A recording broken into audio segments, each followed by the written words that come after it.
Thank you, Mr. Speaker, sir. I thank the Honourable Minister for a very detailed reply. But before I ask my first supplementary, let me flag a few issues which should be of concern to all of us. Maldives. आप तो प्रश्न पूछो, मुद्दे मत रखो, प्रश्न काल है ने। अध्यक्ष जी, मेरा जो प्रसंग है वो बहुत ही संक्षेप होगा और वो जो सवाल मैं पूछना चाहता हूँ उसको पूरी तरह से उल्लेख करेगा, तो थोड़ा सा संरक्षण दीजिएगा। संरक्षण नहीं है, थोड़ा सा संरक्षण दीजिएगा क्योंकि वो सवाल पूछने के लिए जरूरी है। Maldives, India was the 8th country which the new president of Maldives visited after being elected on an Oust India campaign, and that too under very severe economic compulsions. Number 2, Nepal. China was the first country which the newly elected Nepalese Prime Minister visited and signed off on the Belt and Road Initiative. Sri Lanka, 12.95% of Sri Lanka's external debt is still held by China, which gives it economic leverage. मैं सवाल पूछ रहा हूँ sir, मैं सवाल पूछ रहा हूँ सर, मैं सवाल पूछ रहा हूँ, सवाल पूछ रहा हूँ सर, सवाल पूछ रहा हूँ, हाँ सवाल पूछ रहा हूँ। Bhutan, the Sino-Bhutan border negotiations are in a very advanced stage, and Doklam is in play, and Bangladesh continues to be in turmoil. My question, therefore, Mr. Minister, is that while India may have a neighbourhood first policy, is there any neighbour of India's which has an India first policy? Sir, I'm very glad that the honourable member referred to visits, timing of visits. Before Prime Minister Narendra Modi went to Nepal, for 17 years there was no visit from India to Nepal. Does that mean that nobody in India cared for Nepal? For Sri Lanka, for 30 years there were no bilateral visits before Prime Minister Modi went there. So visits are important, I accept it. Visits are also subject of timing, of convenience, of agenda. So the honourable member asked, we give them priority, do they give us priority? And the answer is yes, that if one looks at what we do with each of these countries, he referred, sir, to Maldives.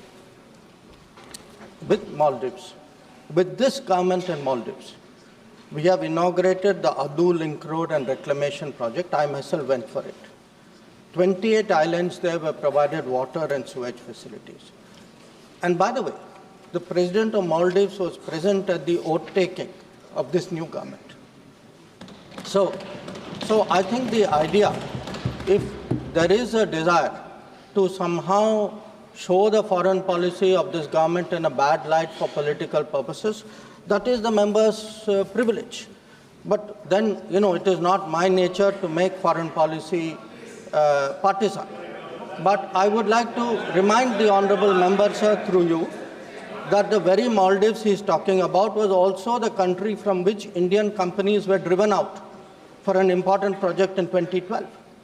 The same Sri Lanka was the place where Hambantota port was built by the Chinese in 2008. The same Bangladesh was giving support to terrorism till 2014. The same Myanmar was hosting Indian insurgent groups. So if one looks today at the development projects require both sides to cooperate. If one looks today at the number of projects, the volume of trade, the exchanges which are taking place, I think the answer is very clear. Now, our neighbours also have their politics. There are ups and downs in their countries.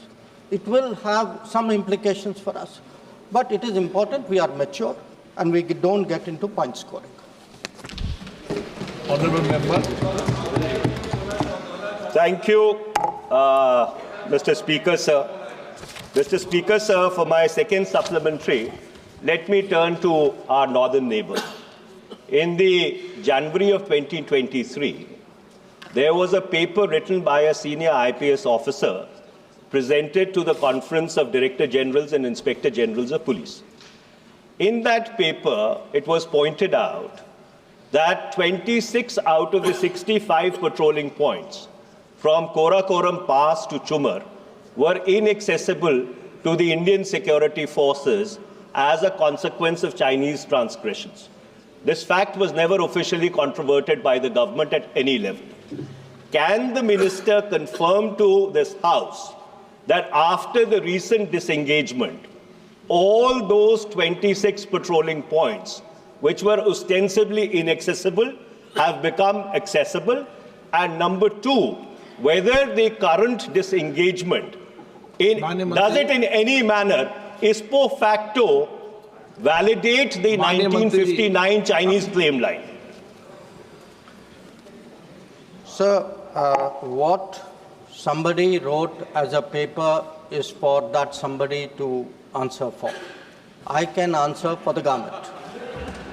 Now, let me, sir, through you, remind the honourable member, I gave a very detailed statement on the disengagement and recent developments in the India-China border areas. In that statement, I highlighted that the last of the disengagement agreements had taken place which pertained to Depsang and Demchok. I also would like to convey to the honourable member, it was in the statement as well, that the understanding envisages that Indian security forces would be going to all the patrolling points in Depsang and would be going to the limit, eastward limit, which has historically been our patrolling limit in that part. We have also, the same statement made it clear that we have had some previous disengagement agreements. Those disengagement agreements also had certain provisions where both sides on a temporary basis had agreed to put certain restraints on themselves. So I think the position is very clear in that statement, and I would urge the honourable member to read that statement again.